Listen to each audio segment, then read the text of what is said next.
welcome to this webinar hosted by Optimity entitled Next Gen Financial Health Solutions from Health to Wealth. Over the last few years, there's been an increasing realization of the connectedness between overall health and financial health. I'm sure you can all relate to reading plenty of articles, communications on this front, and that's all good because there is this connectedness. However, we have more work to do to improve the engagement and help change behaviors to improve everyone's financial health.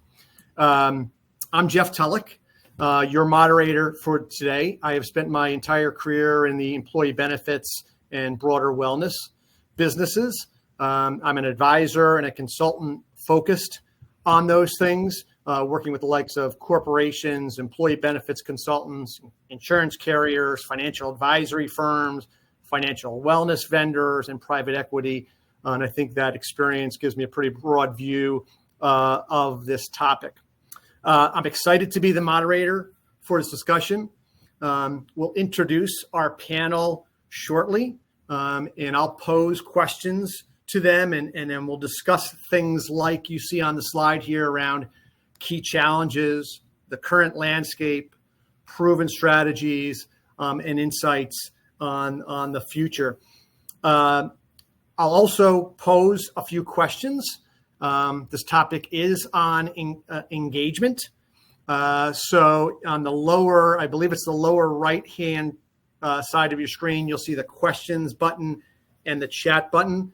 When I pose these few questions, we'd love to have you engage via the chat button with your responses so all participants can see your reaction. Of course, there's the questions button as well. So as we go along, if there's questions you have, please type those in. We'll address those as we go, or at the very least, towards the end of the webinar.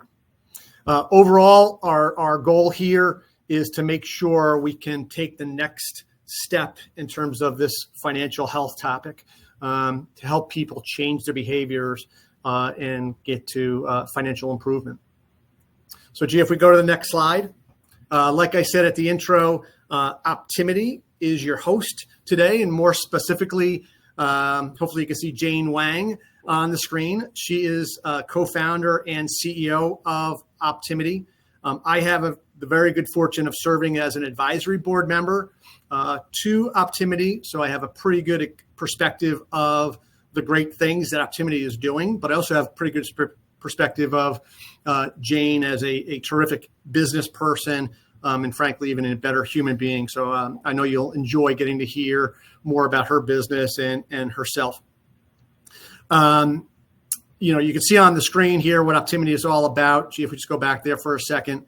I think the thing I'll emphasize about Optimity is they are this leading digital total health platform. However, you probably have seen other total health, total wellness platforms. Optimity has a unique spot where they can really help insurance carriers, employee benefit consultants, other intermediaries involved in the insurance space, as well as employers and affinity groups. You can see the bullet points down below, and Jane will talk more specifically about what Optimity does and how they do it. But again, the point I'd emphasize is they have a unique partnership model, not just for employers, but also for many of you on the phone that fall into the carrier and consultant space. So with that, Jane, I'll hand it off to you to tell them a little bit more about yourself and Optimity. Sounds good. Well, welcome everyone. We are really all here because we're on the same connected vision and mission together. So the Optimity mission and vision is really to help 1 billion people across the world live healthier, wealthier, and longer. Our superpower has been a really fun superpower, which is taking really hard and scary topics like health, disease, and also financial health, and creating joyful moments using rewards, micro-learning, and gamification, right? The little spoonful of sugar to make the medicine go down and make people on the daily pursuit of activities. Our third part of our mission is really important, which is closing the protection gap to really drive that high quality longevity for our members and their families and their communities. And our core belief is that insurance and financial products are actually essential to living a healthy life, because why bother live 100 years if you're not going to do it in style and in a way that you can physically move and experience the world. So the evolved approach to really look at Optimity came from my background of working about 10 years in health, patient engagement. Really, you can predict health outcomes through a holistic approach, which is across these 5 pillars: physical health, nutrition, mental health, a huge topic that has really grown over the last 10 years. So I think we've made leaps and bounds. Social connectedness, right? How do we connect with our communities, the people that we work with, the people, our kids, our parents? We are very social animals, so there's so much work that technology can do to connect all of that. But today we're going to be talking through the 5th pillar, the financial health pillar, which really for us starts with education into life events and future planning and prediction, as well as the insurance needs. The last thing I would say is that in the last 10 years of working, we got a chance to work with different types of reinsurers, carriers, and also employers of all different sizes and different perspectives, and been able to serve about 7.2 million members and gather billions of data points. And one point that I found is that this is really, it takes a village to achieve the mission like we do. It takes a lot of collaboration, which is also why we brought together these amazing, actually, these are some of the most fantastic people that I've met, building real solutions and really talking outcomes, not, like no fluff, real deal type of people. And this is why we're here today, to really kind of get into the core of it also. Thank you, Jeff, for moderating. Happy to do it, Jane. So if we can go to the next slide here, Jane.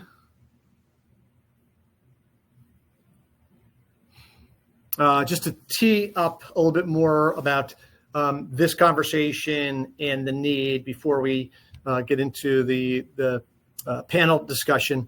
In terms of the state of the industry, this slide comes from, as you can see, a Capgemini report in terms of industry challenges, declining participation rates, low consumer interest, and evolving or increasing customer expectations.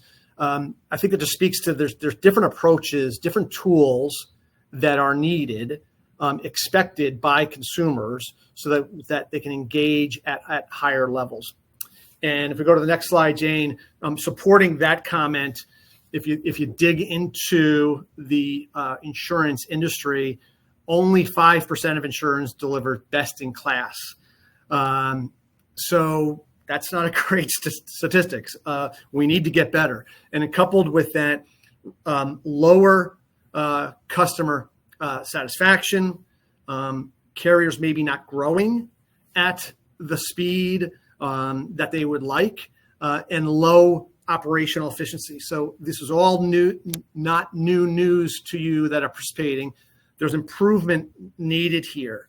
And for us to better our businesses, we need higher tech. We need to provide increased value to consumers, and they're thirsting for different interaction, higher engagement. And then the next slide here, I think that all just summarizes that action is needed. People are wanting different engagement. They're wanting to act, but they want to do it on their own terms in a personalized approach. We need to offer them a modernized expectation built around their other interactions outside of the insurance space. And then certainly this large opportunity around the wealth transfer that is going to and is currently taking place. All those things are at play in terms of why financial health matters, and why different partners, be it Optimity or a Nudge or Lily's Water Lily, can play into helping carriers along the way. And those who can improve are going to be obviously the ones who are going to benefit and increase their share of business more so than the others. Next slide, please. All right. So now we're going to get to the best part of the webinar and really dig in and hear from the likes of Jeff and Lily and Jane. So Jeff, since you're next on the slide here, why don't we start with you and have you introduce yourself and Nudge? Sure, great. Thanks, Jeff. So my name is Jeff Miller. I'm U.S. Vice President for Nudge. Nudge is headquartered in London, and I lead our U.S. operations. Prior to Nudge, I worked for 8 years with MetLife and led their financial education programs for their customers. And then prior to MetLife, I was a financial advisor for 12 years. And in my spare time, I have my certified financial education instructor's degree and work with local high school students. So this topic of financial health is what I've dedicated my career to, and it's an absolute passion of mine. Nudge is a global financial education technology platform. We partner with over 360 leading organizations, and as well as partner with carriers and banks to deliver digital, very personalized, highly proactive financial education to their workforce as well as their customer base. Great. Thank you, Jeff. Mm-hmm. And Lily, let's hand that mic over to you. Yeah, definitely. It's great to be on this webinar with some really talented folks. I'm the original founder and CEO of Water Lily. What we do is we predict a family's future aging event and the associated need as well as cost. And we help walk through what does it look like to build out that financial long-term care plan from there, as well as explore what are the different financial solutions, whether you're planning to self-fund or consider insurance options from life insurance, traditional long-term care, or even annuities. It doesn't matter what the product is from our standpoint. It matters that you actually have financial coverage in order to improve the health outcomes, which we're going to dive more deeply into. And so our core user that we serve is actually the agents and advisor that never has a long-term care conversation because it's too complex, it's too morbid, and so they avoid it altogether. But we built a first mover platform that helps them have actually the best long-term care conversation they've ever had, even though they've never had it before. And we've driven, we're really proud to drive over 100x performance increase on the sales baseline today with where we're at. So we want to just see more families covered and actually have better aging outcomes. I started the company due to a personal experience on this topic. We navigated a personal long-term care event that was tied to a terminal stage colon cancer in my family, and it just wiped us out financially, physically, and it just tore my family apart to navigate this without a plan. So it's not just about the individual health for us. We believe it's about the family health and protection.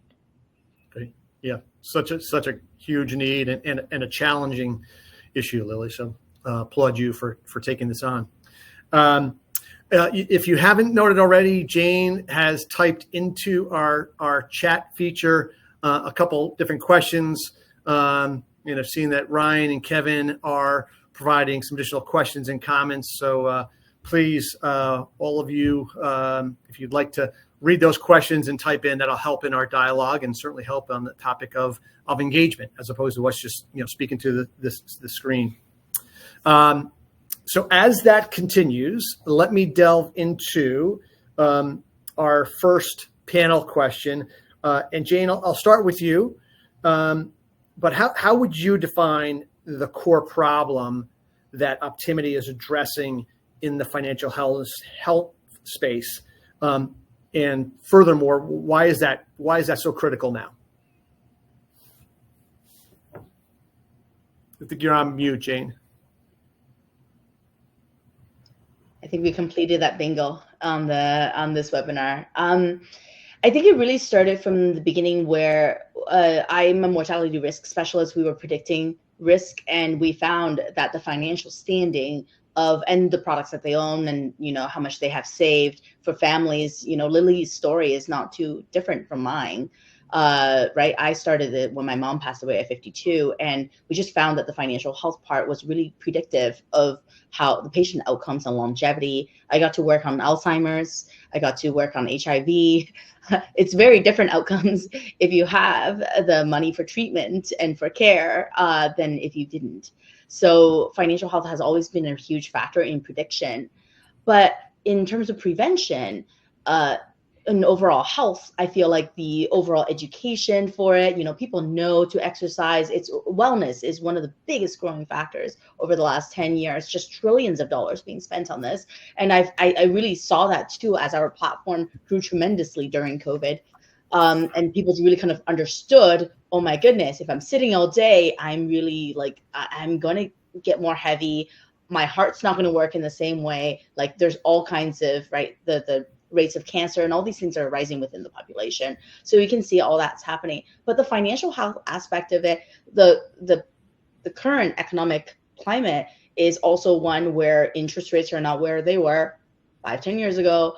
And the overall savings, the overall inflation, like people don't have the education. They don't have the activities. They don't know what to do. So what we see, our goal is, hey, our millions of users are asking for financial health advice. And because we had worked with a lot of the reinsurers or now even into distribution, the job is to offer financial advice. How do we connect the consumer with the people offering the best advice? And how can we do this in a seamless way, in a win-win way that it's not like salesy, but that really is based on education, prevention, activities, and outcomes. So that's how I see my role in this.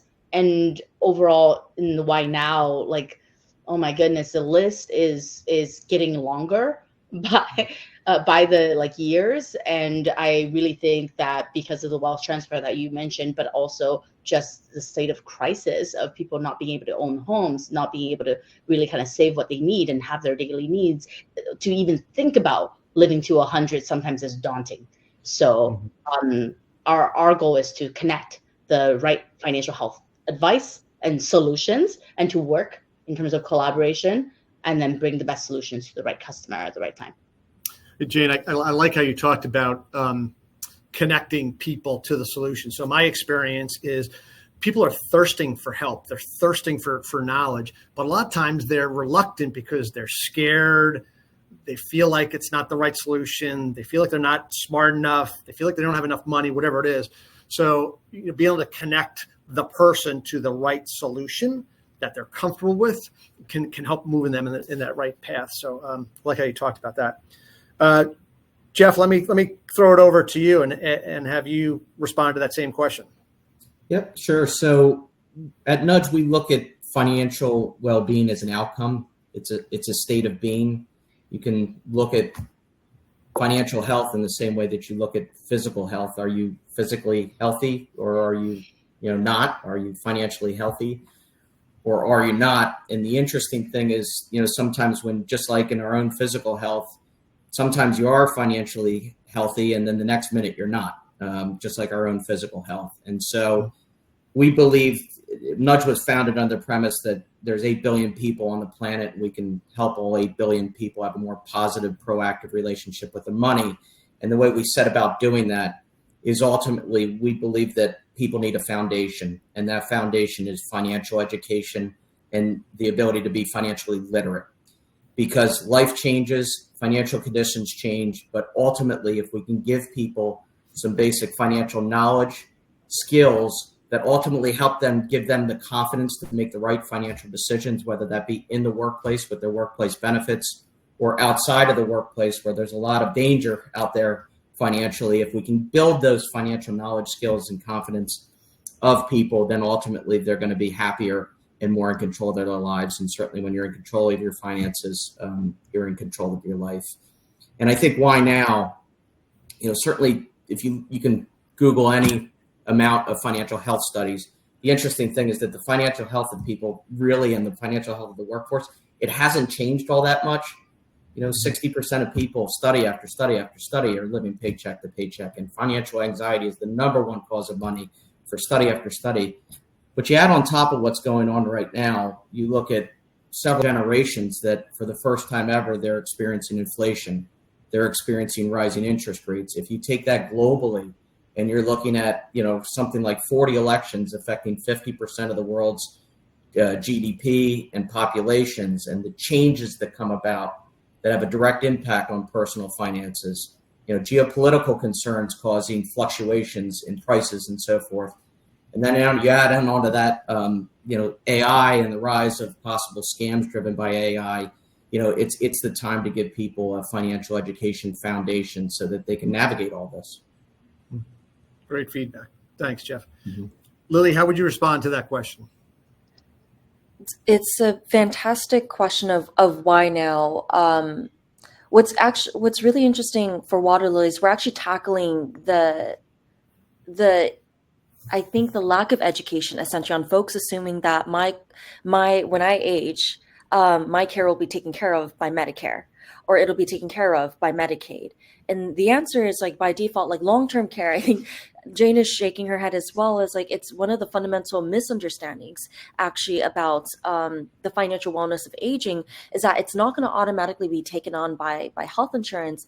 And a lot of folks don't want to bring this topic up proactively, but the economic crisis that we have looming right now is that Medicaid as a safety net for aging costs, for long-term care costs, will no longer be a sustainable safety net over the next 5 to 10 years. If you actually look at everyone talking about inflation, the highest inflation is healthcare inflation, on top of the fact that more folks are actually living longer, more folks are spending down their assets faster as well to kind of go into these programs. And there's more folks than ever who are entering into retirement. You have 10,000 baby boomers every single day. So what you actually have, I'm going to use a technical term, you have a hypercube of variables of aging that is really taxing the system in a way where the impetus will now be back on that individual to actually have enough financially in order to take care of the outcomes, not rely on the government to do so. And those that will rely on it, at least what we see in Washington, we expect is that the population will drive themselves to the financial professionals, whether it's through employers or through individual professionals, and ask them, there's this crisis that's going on, or like in Washington, I have to pay a tax, or I buy a policy. So do I buy the cheapest policy possible? And so you have this opportunity where the demand for wellness is increasing, but how do we meet that with appropriate education and personalized education to everyone on this panel's point? So. Awesome. Great insight. Thank you, Lily. So if I move to the next question, and maybe I'll start with giving you my reaction, but the question I would ask you guys are, for your businesses, are there any other strategies that you're deploying to drive meaningful behavior change? And I guess the other side of that coin is, are there others that don't work? So for me, self-service, I believe, is really hard to drive behavior change. Not to say that it can't, but it's really hard. So if I think about weight loss or drinking less or stopping smoking or mental health challenges, in my mind, an assistant or a coach or an advisor can help with all those because behavior change is so hard, and or personalizing it more and more specific to me versus Jane versus Jeff versus Lily at the right time when I'm really looking for that information in a way that's really familiar to me, something else that I'm used to doing. So those two are what stand out for me in terms of helping to drive behavior change. And then conversely, I think where the financial health industry started was this flat content. Just here's an article, and that doesn't work. It's a start, but doesn't really just work for most people. And it's certainly anything that is really complex and involved. If I think about some of the budgeting apps that I tried to use for a period of time, they were so hard for me to continually contribute to that I bailed on it. So maybe I'm leading the witness here a little bit in terms of your responses. But Jeff, I'd love to hear your answer. Yeah, so we at Nudge we partner with very large organizations and as well as banking institutions and so forth. And what we find is when we're talking to organizations, where financial well-being currently sits is behind some intranet page that is hard to find. You got to go find it and so forth. So there's a couple of things that we deploy at Nudge. As our name suggests, one of the things we do is send proactive nudges to the workforce. So these nudges can come in the form of text, WhatsApp, Microsoft Teams. The user selects how they want to be nudged, and 6 to 8 times a year, when something happens in the world of personal finance that's really meaningful to you, so it's very personalized, it's very much in the moment, you're going to receive a nudge. And then through technology, we have this seamless way of bringing people right onto our platform. A couple key factors in that is that it's very, very personalized. So it's not a top-down, you should be doing this, you should be doing that. If we think about our financial health, it's as unique as our thumbprints or fingerprints. And so you need to be able to coach people at the right time with the right communication that's very, very personalized to them. Otherwise, they're going to think it's not to them. Communicating about retirement to a young person that's struggling day to day with personal finances, it's just not going to resonate. So you need to make it in the moment very much. The other things we're doing is you look at the way we're interacting with our phones and our TVs. No one wants to go back to school when it comes to this stuff. I mean, I think we all know that we weren't educated on it. So you need to make it a little bit looking like social media, perhaps, kind of on-demand services, very, very personalized. And again, we use technology to make it, customized so that just like the way you pull up like Amazon and it looks like everything you ever wanted to buy, the same way we do that with the financial education on this. So personalization, a little bit of social media-like vibe, proactivity are a couple things that we're really reaching out and seems to be resonating with people. Yeah, and we call that edutainment, so it's education, it's a little entertainment, it's that a lot of the behavior science is nudge science. And I feel like in the financial education space, and I've been through some of the financial advisor tools myself. I had 2 babies in the last bit. We bought a house and all these different things, and we are making some money. So like all that, it's so heavy. The stuff is so heavy, and it's a little bit overwhelming. And then they tell you don't have enough, so you like suck. So it's really hard to take action. Sometimes you do get scared a little bit, but it needs to have the right mix of joy and can-do-ness, and it can't just be all fear. And I think people innately understand that when they're selling knee-to-knee to people. People really understand that when you're actually in a workplace environment and you're, engaging with people human to human. But when things are in technology or you really have to be thoughtful. You have to codify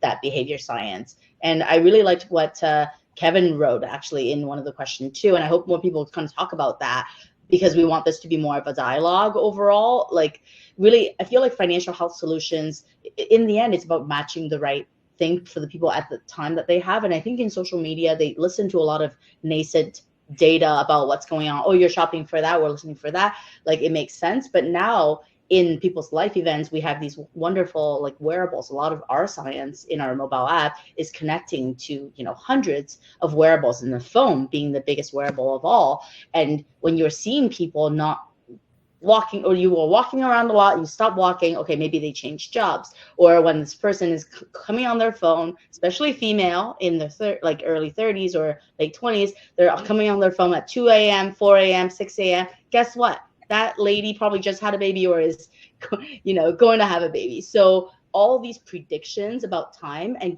serving up, like we have all these tools just kind of at our fingertips and ready to go. And that's why I'm really excited to be able to take this power, but bottle it up in a really thoughtful, engaging way without stressing out an already stressed user, which is, Jeff, I love the fact that you talk about 6 to 8 times a year. Financial health is not meant to be a daily thing. Some people talk about daily active users. I don't know if you need to be daily active on a financial health tool, right? You need things that actually drive you to action, which is also Lily, I think you and I were talking a little bit about the difference in conversation that water, and I've seen your demo. I've seen how easy that 3-minute thing is. Maybe you can talk a little bit about that as well. And also what doesn't work, because I love that. Yeah, definitely. So I feel like I feel like what I hear is different strategies from Water Lily's strategies. Well, that works. And I think the important thing is like there's probably a wealth of strategies that actually work here, depending on the solution that depending on the need that you're actually solving for, where you're meeting the user.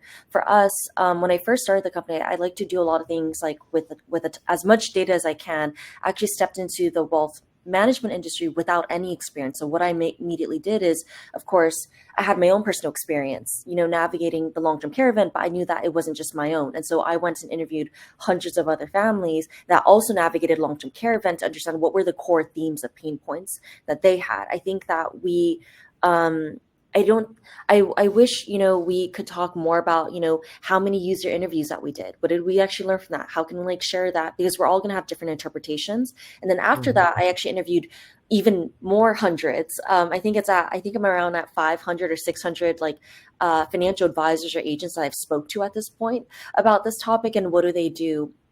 And what I realized that they've done, or what the industry has done for the past 30 years that just doesn't work, is bringing up long-term care or your future aging needs and wellness around post-retirement from national averages standpoint or averages standpoint.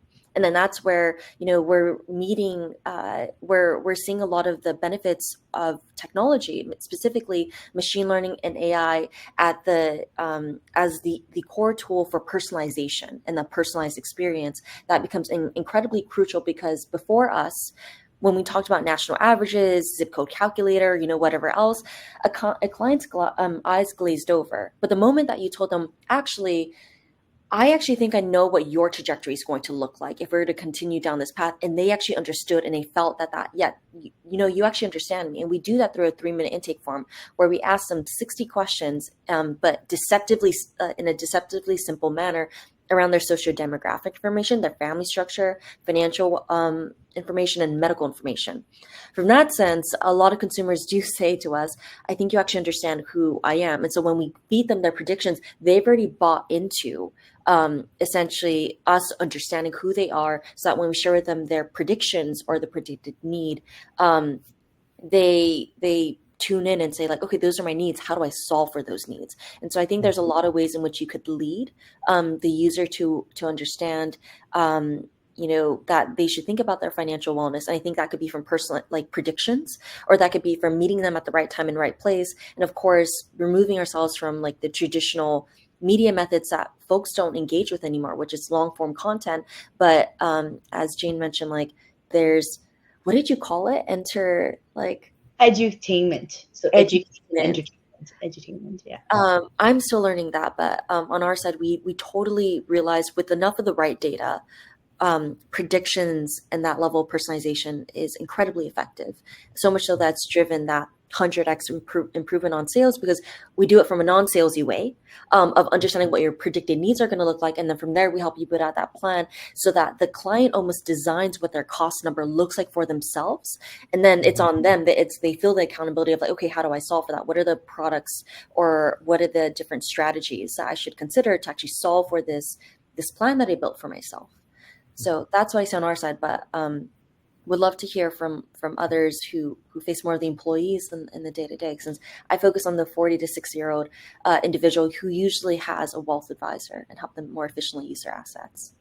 Lily, I loved how you talked about personalization, how your tool is designed around personalization, right? So if I think about my wife and I, and an advisor talking to us about the need for disability insurance or life insurance or long-term care insurance, using the national averages, I just gloss over that, right? But if you have a tool that is able to take in very specific information about me, and therefore draw an outcome about me as opposed to the national averages, that's obviously the right direction to go. So I'm glad you drew that out very specifically in terms of this whole conversation and engagement. So I thought that was good. So next question I would have is, what are some of the indicators of success in your business in terms of your approach in driving that meaningful behavior change that we've talked about for the last half hour here that leads to improving financial health outcomes? And Lily, maybe since you just finished up, I'll start with you again and get your reaction to that question. So initially when we built out the system, we wanted to just see folks build out a long-term care plan, because that's what folks are not doing, is people are not building out a long-term care plan whatsoever. But then very quickly we realized, as we started to close our enterprise like relationships across carriers, distributors, just the larger folks, what matters is actually aligning our incentives with theirs, which is, of course, they needed to know that, if their agents were to pick up this platform, would it actually drive higher sales, appropriately. So not just sales of traditional LTC products, we actually seen it drove the sale of, we actually mostly see annuities, to be honest. And then it's like life insurance with riders, and you see asset-based policies and traditional. And so knowing the types of products that you actually drive the sale of is actually important. And then what's that time to kind of getting to that sale.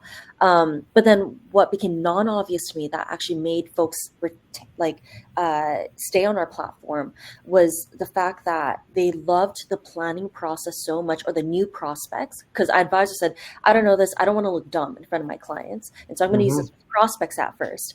And so when they started to use this with prospects, and they had like 100% like close rate within like the first like 2 weeks and things like that, what was more meaningful to them was the fact that the prospect not only purchased a product, but more importantly, trusted the advisor. And the indicators for that was that they switched over their previous wealth advisor to being this one that actually spoke to them, as like deeply and meaningfully about long-term care and about protecting their family members on that topic.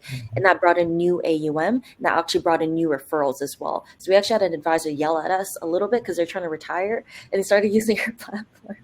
And they told us, hey, I'm trying to retire, but I brought up the conversation with my clients, and now they referred other people to me, and I have to refer them to someone else because I can't take on any more clients. So it's a really good problem to have. And so that's what I see from like the at least individual wealth advisor side. That's cool. I like how you just ended that, talking about if it's meaningful, that can lead to trust with whomever or whatever you're interacting with, that can lead to the actions. Like how you just summarized that. And I think I'm going to come back to some of what you talked about in the next question. But before we get there, Jeff, curious how you would respond.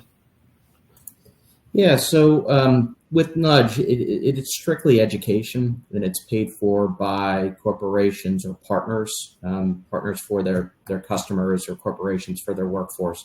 So we don't sell anything to the workforce. We strictly provide financial education, but that's not enough. You need to drive people to take actions to deliver outcomes. And so we create this blank canvas where partners can promote their different solutions that they offer to their customers, or corporations can promote their different benefits to their people, and we try to drive engagement in those benefits. So when we look at outcomes, some of them are more granular, like for example, we offer a financial health checkup on the platform, and we can see financial health scores improving. Now, some of that is out of our control, and sometimes they drop just because of macroeconomic factors. But for the most part, we do see financial health scores improving. But a lot of times what we also do is focus on small outcomes. So to give you an example, with GlaxoSmithKline, we did a campaign using nudges to get their workforce to update their beneficiaries. We got 4,500 members of their beneficiaries, or 4,500 members of their workforce, to update their beneficiaries through this proactive messaging that we did. Same goes with PepsiCo. We recently had 1,500 of their frontline workers increase their contributions to their 401k. So sometimes it's not all about, yes, in an ideal world, we'd like everybody to have a complete financial plan. But like Jane said, sometimes you got to take these macro or these micro steps to get people feeling good and taking small actions to ultimately build to the overall picture of financial health. So yes, it's about kind of twofold there, driving people with partners and solutions. And sometimes it's smaller, but other times it's larger, with it showing overall improving financial health. And Jeff, earlier in the webinar, Ryan typed in a question in the chat, so I want to make sure we're responding to that. He's asking, you talked about global, Nudge being global. Is Nudge globally applicable, or do you have local content? So if you can just make sure we're responding to the questions here. Yeah, so Nudge is a global financial education platform with localized financial education. And what we mean by localized financial education is that education is delivered in the local language, and the content is continuously updated, applicable to local tax and legislation. I mean, personal finance is hard enough to understand in your own language, let alone trying to do it in a foreign language. It's hard. And so when we localize, we go all in. We hire someone in different countries, and we have people all over the world that deliver that financial education locally in the local language applicable to those local laws and so forth. The imagery is local. You think about the image of a piggy bank, for close to a quarter of the world's population, they don't, consume pork, so you got to be very careful about the imagery that you're using around the world and making sure it's very, very culturally relevant, very personalized to them. And again, it's important to have that content in the local language applicable to the local taxes, or else otherwise people, like Jane was saying, they'll turn it off and say, this is not personalized to me. And in the same way, Lily brings in that personalization. You don't want someone telling you to do something without some context of who you really are. So it's really important when it comes to that personalization. Yeah, for those people, a lot of times it's less is more too. You want them to kind of get to the point, add value, do it really quickly, which is also why I think I really like everything in terms of localization. I like we're such kindred spirits in platforms too, like even for our health content too, like we serve French Canada, which has a very different connotation and culture and so on. So like you do it locally with local people, with a local humor for something really dry and scary into something that's attainable and fun. And then Lily, there's one point that you said that really made me like smile as well, which is, I'm going to say something technical too, like K factor. So in a lot of gaming, right, gamification, people talk about K factor, or like in medicine, you can talk about R factor, which is basically just like how viral something is. And that's what you created with a financial health product. Who does that, right? Like when you go through financial health, you're just glad you're getting out of there, like with your brain full of stuff. Who's referring other people to it? You must have a product that's delivering value in a way, right, in above maybe 2 standard deviations above normal NPS, right? To be able to have that K factor, and your tool has that K factor. And I'm really happy to say that Optimity also tracks our K factor. That's the part of growth. Like many times these clients that we have, like we have a specialized high net worth product that we're launching next year. Like it's really about multi-generational wealth that they're trying to protect. That K factor has a business outcome and has a dollars like really associated to it. But in the employee space, one of the key factors to get engagement is that people don't want to be stepping back. Like who plays tennis by themselves? Nobody. You need a partner. You need somebody. So that K factor would be like, can my partner also earn points and be part of this joyful journey? And that's a really important part. And many of the health solutions and financial health solutions are solo journeys. They're solo journeys for that one person that makes that decision. Guess what? It's not one person making that decision. It's a family. It's a group of people. Awesome. So I have one final kind of formal question for the panel, and then I think we'll open it up for the participants and questions that people have. So please prepare kind of some different questions so we can engage there. But Lily, you talked about this just a minute ago in your last response, but maybe build up on that. How do you envision collaboration, partnership across all these different solutions that exist and the different industry players in this financial health space? Jane, I know you have some specific commentary. Jeff, I've known you for a bit. I know you do as well. So actually, let me start with Jeff, and then we'll go to Lily and then Jane for those responses. Sure. So again, we can't sell anything on Nudge because it would affect the integrity of our education. If we're selling products, naturally, there's going to be bias in our education. But we also recognize that financial education becomes financial well-being once people start taking action on what they're learning about. And so naturally, we love partnering. And it's all about partnerships, and it's so inspiring to see all solutions like Lily and Jane's, where there's problems out there that people solve, and people get very, very good at solving those problems. And so what we do is we can partner with anybody. I mean, we can partner with any platform that's out there And we've driven people through Nudge to mental health resources. We've driven people to specific financial products. We've recently partnered with a bank in the Bahamas to help them build their financial literacy program. But at the same time, the bank is helping people understand the different and educate them on the different products that the bank is offering to the community. So we love partnering. We think it's essential. And I think that, it's just like we're all here today. It's cool to see that, all these emerging technologies are talking and collaborating together, because ultimately there's no one size fits all solution for this program. It takes specialists like Lily and Jane to bring us all together and us all to collaborate. Yeah.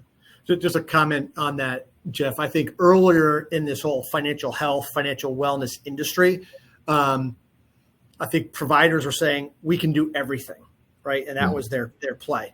And I think it's evolved appropriately, where people have defined their specific swim lane, like Nudge, and have ways to partner. I think that's a much better business model and much better for the user. So, yeah. Lily, I'd love to hear your reaction. Yeah, I try to simplify it a little bit, where it's just, at the end of the day, as a company, it's you have a product and you have distribution. And so when you partner, you're trying to at least improve your product offering, or you're trying to improve access to your product in some way. And so when it comes to, enhancing someone else's product, as Jeff mentioned, we don't sell any products on our platform, but that's why we sell so much. It's because we're very education first, and we allow the wealth advisor or the benefit broker to actually handle that sale, after someone kind of comes to terms with I think I understand my need. I built a plan. I actually want to consider a solution in space. So naturally, weirdly enough, our partners inherently are customers as well, and our users. And I think it requires empathy of who you're interacting with, whether it's what are they trying to do at the end of the day, which is whether it's increasing their AUM through new business, or they're trying to sell the right sorts of protection in addition to growing that wealth as well. So I think understanding who you're partnering with and what are their core metrics that they're trying to drive and how do you align with that, I think is really important with what you're offering. And then to that point, I actually take a step back as well. It's just I think there's a lot of potential we all want to build our brand and build brand awareness. But I think a part of building a really good brand at times is being able to let your partner take the spotlight when it makes sense, and when it makes sense to that consumer or that end employee. And so we offer white labeling as one of our tools in our toolbox, so that we're not trying to bombard people with here are all these brands, but more of we want to make sure that you have education at the right point and it makes you feel good. And I think all of us as professionals want that to happen. So, awesome. Jane, what are your thoughts on that? I agree with everything Jeff said and Lily said, so not to be repetitive there, just +1 on both of those. The part that in terms of our swim lane that is also quite narrow is that we understand context awareness in terms of life stage using the human telematics data. So that's the information from the phones, from the wearables, from the overall health situations. And it really allows that real personalized experience to the person, because we know oh, you're not sleeping well. Here's the things to help you. Oh, you are preparing for this. And we create that dialogue with the user. So many times for our clients, and our clients like to call us a client partner, and I think one of our client partners is on the call here, GPU Life, they called us a client partner because we work with them to create that experience. And if you want white label, you can, but at the same time, it's really about serving the end user and figuring out how do we be a value add to them, so that insurance is no longer just a piece of paper, or death insurance or benefits. It's not just, like a binder or something, it's something that they can get value with every day at their fingertips. And I think that's a really interesting part about swim lane too. I think, you can't have any ego in it. You have to stay within your swim lane, your own North Star. And then for all the other people that expand your distribution or that expand your impact, then you partner. Love it. So thank you, three of you, for some terrific insights and feedback. I'll come back to that in a little bit, but why don't we see if there are other questions. So for the participants on the call, you've gotten a lot of info from Jane and Lily and Jeff, and I want to see if there are other questions you may have for any of us.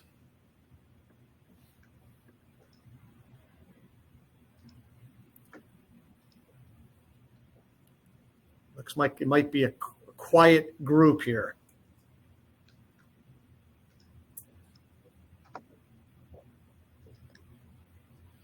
All right, so I'm going to come back to our contact information if people want to. Jeff, there's actually a question in the question area of it. So, go ahead. What advice would you give to organizations just starting to implement financial wellness programs? Where should they focus their efforts first? So, when you respond, why don't you take that one to start? You okay to? Yeah. Look, there's been many different ways to do it, but it starts with your population, right? And understanding who you're trying to help, and making sure you understand what the demographics are, what their specific needs are, what their concerns are. So that's base level. And I think probably a lot of people on this webinar say, yeah, of course.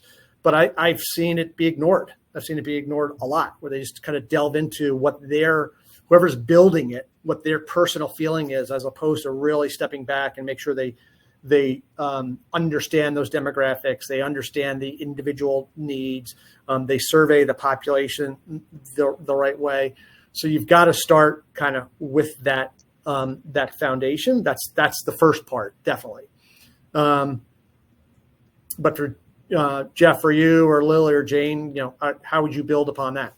I think something I'll add really quickly that I've noticed works with certain senior wealth advisors who are starting to build their relationship with employers. They actually have webinars, and they actually have a lot of guest speakers on that. So if there are several sort of financial wellness topics where there's initially comprehensively, are you prepared for retirement? Here are the core things that you should know about. Or if you want to talk about long-term care, or if you want to talk about family protection or whatnot, I've seen that broken up and either in having 3 speakers or 2 speakers on one webinar, or a webinar every Friday, where when you see the amounts of attendees come in and the types of attendees, you have a pretty good sense from the employee population what they're looking for as well. So that might be a really nice way to engage at the same time as polling. So that could be really efficient. Awesome. Yeah. Thank you, Lily. Okay, so if we go to the next slide here, Jane, just to summarize some key takeaways from today's conversation, getting above this for a second, I guess, like I said at the onset, this whole conversation around financial health, wellness, financial wellness has been going on for a period of time now, and that's great, and it's needed. And the reason it's needed is because people certainly still need help. However, we need to really focus on moving people from becoming more literate, more educated, and driving action. So I think that's been reinforced, time and time again here on the webinar. Along the way, we've got to really continue to fine tune how to make things really, really personalized. And I think Jane, Lily, Jeff, you've each talked about that in terms of your solutions, but it's only when you can be speaking to every single specific individual and their needs in the way that they want, at the time what they want, that can really drive the engagement that leads to that action. And I'm really glad we touched on collaboration. And again, talking about the swim lanes, and no provider can do it all. And the ability to be flexible from a technology standpoint, flexible from a business perspective, to collaborate and bring in some different partners. So I think those are some really, really strong key takeaways. And then in terms of the participants, Jane, if we go to that I think it's the next slide. There's another question in the Q&A. I just wanted to make sure we cover that before we kind of wrap up the question. It's been voted up 3 times, if you can get there. Yeah. What is the question there, Jane? It says, how do you manage the gap in customer experience demand from those that want purely digital to those that need a combination, all while increasing personalization?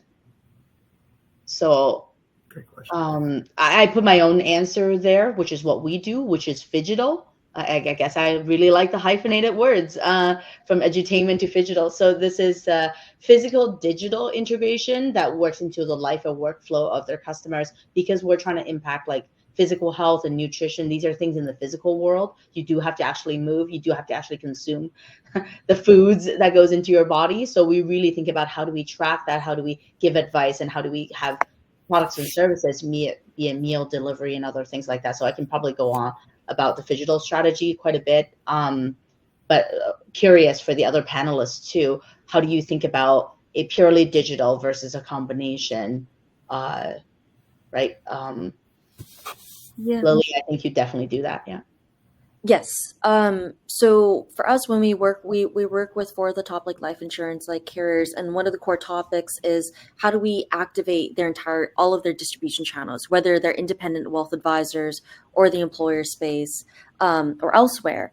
And what's really fascinating is like I think you just have to have different engagement strategies in your toolbox at all times, whether it's essentially for wealth advisors, it's giving them access to our platform where they have an ability to allow the client to do all of it by themselves, or you actually withhold some of the results so that you could actually have a conversation with them as you start to kind of tee into those much more serious numbers. And so we actually allow the advisor to control that experience with their clients or with their prospects. When it comes to employers, what I've also seen is we allow the same thing. Actually, that's the thing, is like we allow for the employee to go through the entire experience if they want by themselves. And of course, we allow our decision makers at the top to kind of tweak it as necessary. And there's a button for if you want to talk to a specialist in some way, or if you want to talk to that coach. So I think that opt-in is actually really important, instead of bombarding them initially with like, I'm the professional, I'm going to help you, I'm going to also gatekeep some stuff from you. We actually see that a lot of consumers want to drive, their direction up into like a sale, up into a, making their like self-funding strategy A or solution. Yeah, I feel like they want action too. Yeah. They're like, we want to solve for something. We're finding that too, different users, it's a whole science of it. Like they want different channels. Some people want SMS, some people want other like Yep. it's different for the different generations. I'm sure. email, Yep. SMS, Yep.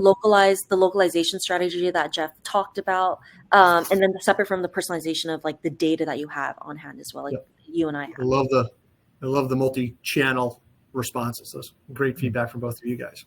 Mm-hmm. Okay, so guys, thank you all for participating. We appreciate your time and attention. Optimity does have a couple other webinars coming up here later in the year, and you can see those and they'll be pushed out to you guys certainly. So please join and engage there. We'll also send out the webinar recording and a white paper to help support this webinar. Absolutely. Yeah. Thank you so much for the amazing conversation, everyone. And we'll see you in the new year. Great. Thanks, everyone.